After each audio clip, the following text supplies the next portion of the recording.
Tren inflasi di Indonesia dalam 10 tahun terakhir menurun dan terkendali rendah, bahkan termasuk salah satu yang terendah di dunia saat ini.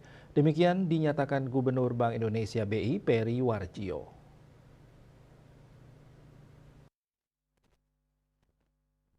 Pihaknya pun memperkirakan bahwa tingkat inflasi domestik pada sisa tahun 2024 ini akan tetap terkendali rendah dalam target kisaran, yakni 2,5 plus minus 1%.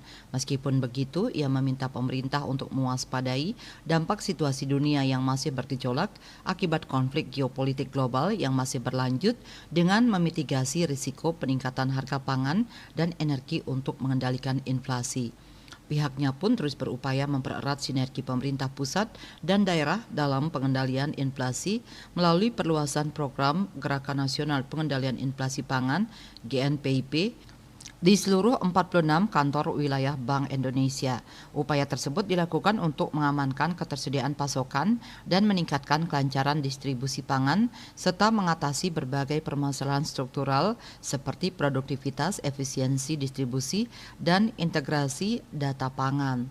Selain program GNPIP, Peri menyampaikan bahwa sinergi dengan pemerintah daerah pun diperkuat melalui berbagai program lain seperti ketahanan komoditas pangan, kerjasama antar daerah, fasilitas distribusi pangan, serta digitalisasi.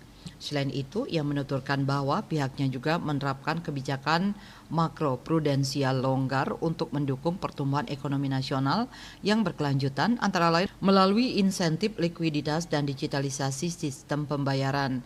Ia menyatakan bahwa insentif tersebut diberikan kepada industri perbankan untuk penyaluran pembiayaan ke berbagai sektor untuk meningkatkan kapasitas perekonomian nasional termasuk hilirisasi pertanian dan UMKM pangan.